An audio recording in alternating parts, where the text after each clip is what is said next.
Donc ici, je vais répondre à toutes les autres questions, des questions de compréhension, des questions, on va dire, qui ne correspondent pas à des exercices. Donc première question, quelles sont les principales analogies entre la couche transport et la couche liaison de données? Quelles en sont les principales différences? Donc les analogies, les deux couches peuvent fournir un service fiable ou non. Les différences, la communication se fait de bout en bout pour la couche transport et elle connaît le délai aller-retour. Alors que dans la couche liaison de données, c'est entre équipements adjacents. Question 2. TCP et UDP sont des protocoles qui fonctionnent au niveau des routeurs? Non. Des switches pour la couche liaison de données? Oui. Et des systèmes terminaux pour TCP? De tous les nœuds du réseau? Non. Question 3. Comment le protocole IP détermine-t-il à quel protocole de la couche supérieure il doit délivrer ces données? Justifier l'importance de ce mécanisme, savoir à qui délivrer les données. Donc ça, je l'ai expliqué plusieurs fois en cours. Et donc, le champ, il y a un champ dans IP qui s'appelle protocole qui indique à quel protocole remettre les données du paquet IP. Et donc ça, vous l'avez en cours, hein, donc vous avez même des numéros, et donc 6 pour TCP et 17 pour UDP par exemple. Donc question 4, citez les différents modes de communication possibles avec les protocoles de la couche transport. Alors, les modes de communication possibles avec les protocoles de la couche transport. Donc il y a deux modes de connexion hein, au niveau de la couche transport, le mode connecté et le mode non connecté. Donc dans le mode connecté, il y a accord préalable entre l'émetteur et le récepteur sur l'établissement de la communication avant que les données ne soient émises. Par exemple, la téléphonie fonctionne en mode connecté. Donc c'est le mode de transmission des segments TCP. En mode non connecté, il n'y a pas d'accord. Les données sont envoyées sans l'assurance de leur réception. Par exemple, FTP multicast. Donc parce que FTP, vous l'avez vu, il marche plutôt avec TCP, donc mode connecté. Mais si c'est FTP multicast, tout ce qui est multicast, c'est non connecté, c'est UDP. Vous avez un TFTP qu'on a vu et vous avez évidemment plein d'autres protocoles que vous avez vus en cours. Donc c'est le mode de transmission des segments UDP. Donc le mode connecté assure une meilleure garantie à l'acheminement et permet de négocier la qualité de service, par exemple pour déterminer un taux de compression. Mais la mise en place d'une connexion demande toujours un temps supplémentaire, ce qui peut être pénalisant si le message transmis est court. Donc si vous avez peu de données à envoyer, ça ne sert à rien d'établir une connexion, donc 3 messages avec des temps d'aller-retour et ensuite pour envoyer 1 ou 2 caractères. Par exemple, comment il s'appelle, DNS. Dans DNS, vous avez une petite requête et à ce moment-là, ça ne sert à rien d'établir une connexion. Donc vous allez demander ce dont vous avez besoin et vous allez avoir la réponse. Donc le mode non connecté est plus rapide mais moins sûr. Donc question 5. Qu'est-ce qu'un port au sens de la couche transport? À quoi servent-ils? Donc au niveau 3, c'est-à-dire au niveau réseau, on ne raisonne qu'en termes de paquets devant être distribués d'un point A à un point B. Au niveau de la couche transport, il faut être en mesure de distinguer quel service a généré le paquet ou pour quel service est destiné le paquet. Donc les numéros de port servent donc à identifier les services. Par exemple, pour un serveur, les ports classiques sont, donc pour un serveur FTP, donc les ports classiques c'est 20 et 21, Telnet c'est 23, SMTP pour le mail c'est 25, HTTP c'est 80, le port de réception de mail, donc SMTP c'est pour l'envoi, et pour la réception on peut avoir le 110 pour POP3, etc. Question 6. Pourquoi est-il nécessaire d'inclure les ports sources et destinations dans l'entête de tout paquet TCP UDP? Une machine n'est pas limitée à une seule connexion sur un serveur, par exemple, et un serveur n'est pas limité à fournir un seul service. Donc c'est cette histoire de multiplexage. Donc il faut être en mesure de toujours identifier la source et la source de la demande. Si une même machine ouvre deux navigateurs et interroge le même serveur web, il faut être en mesure de délivrer la bonne réponse HTTP au bon navigateur. C'est impossible avec une simple adresse IP.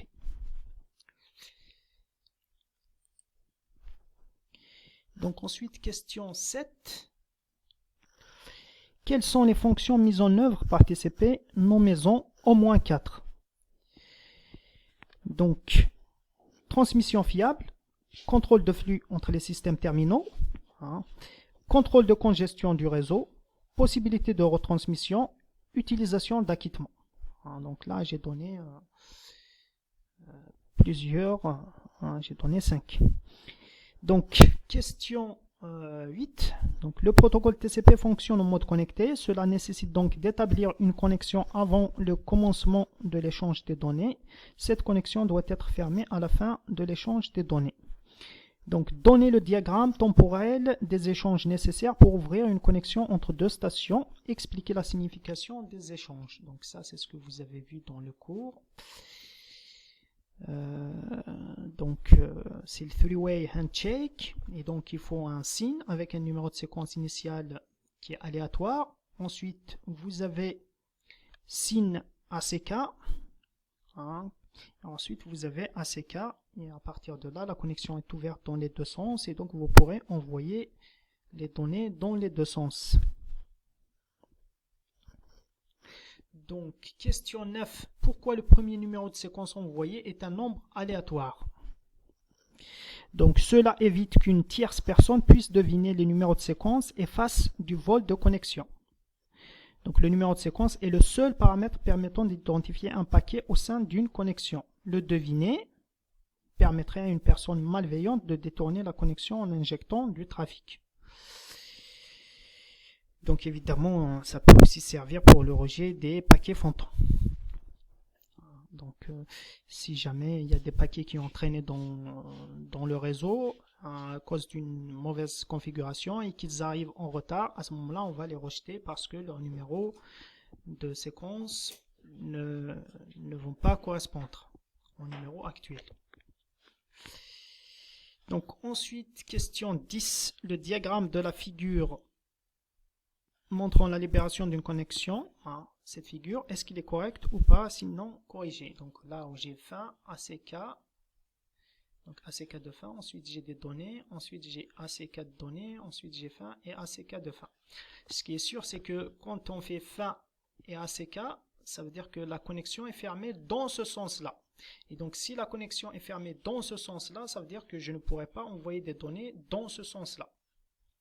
Et donc du coup, donc ces données-là doivent être envoyées avant fin et ACK. Donc je prends données et leur accusé de réception, il faut que je les mette avant.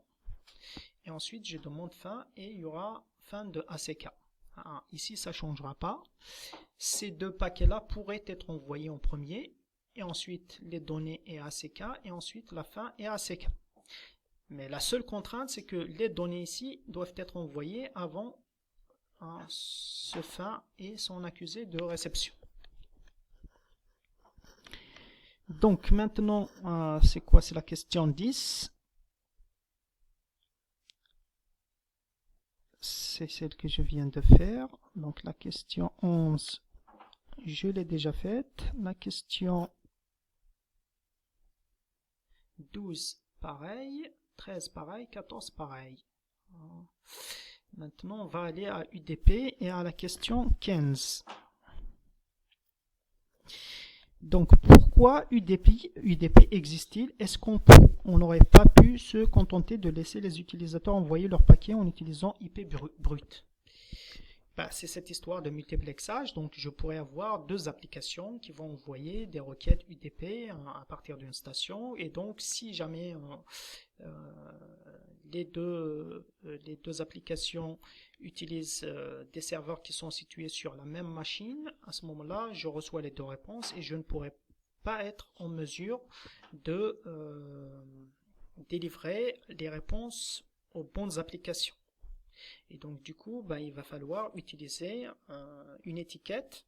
L'étiquette ici, c'est le numéro de port qui va permettre de multiplexer les données au niveau de la réception du récepteur, c'est-à-dire donner la réponse à la bonne application.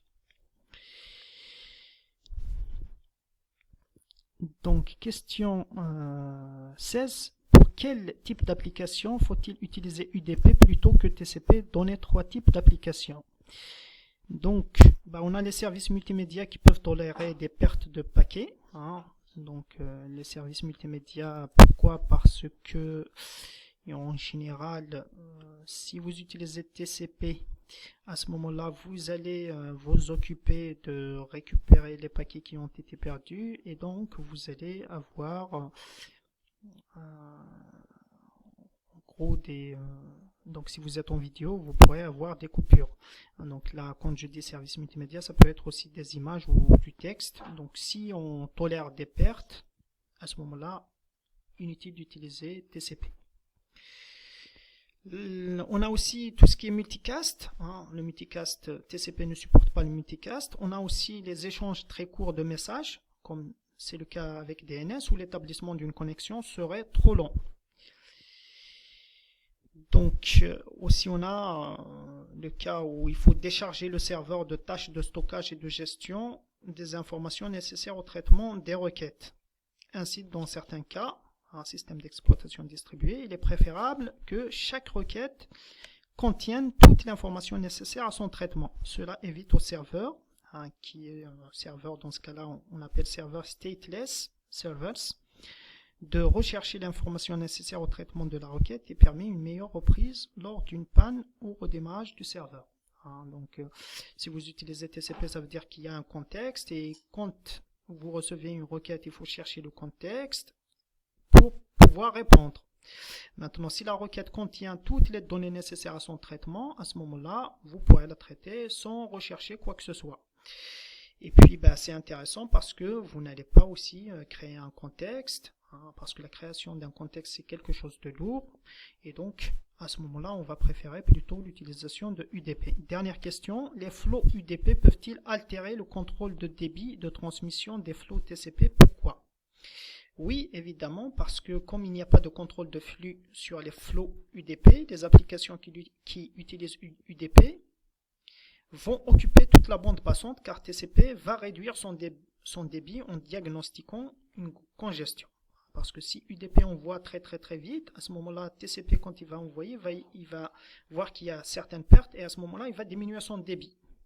Et donc, évidemment, les flots UDP ont un impact sur le débit TCP. Donc, une bonne utilisation du champ type of service du protocole IP pourrait atténuer cet effet. Donc, comment ça se passe? C'est que vous allez numéroter tous les paquets IP, et donc vous allez avoir différents types of service, et vous allez router les paquets en fonction du type of service. Donc par exemple, vous allez dire que tous les paquets qui ont un numéro de type of service qui est égal à 2 sont plus prioritaires que tous les paquets qui ont type of service égal à 3. Ou vous pourrez faire du time sharing entre tous les paquets de 2 et 3, des choses comme ça. Donc il y a différentes possibilités.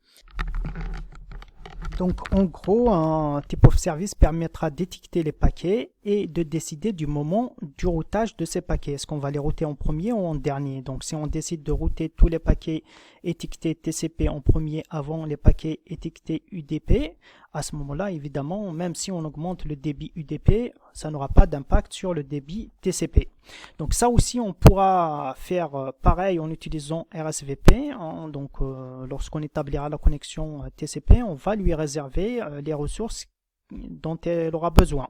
Donc par exemple, on va lui réserver un certain débit, ce qui va lui permettre de bénéficier de ce débit-là. Donc RSVP, c'est un protocole de réservation de ressources, donc il va permettre à TCP de réserver ses ressources et donc d'être sûr de disposer de ces ressources-là, même si UDP augmente son débit. Voilà, donc c'est fini pour cette série de TD.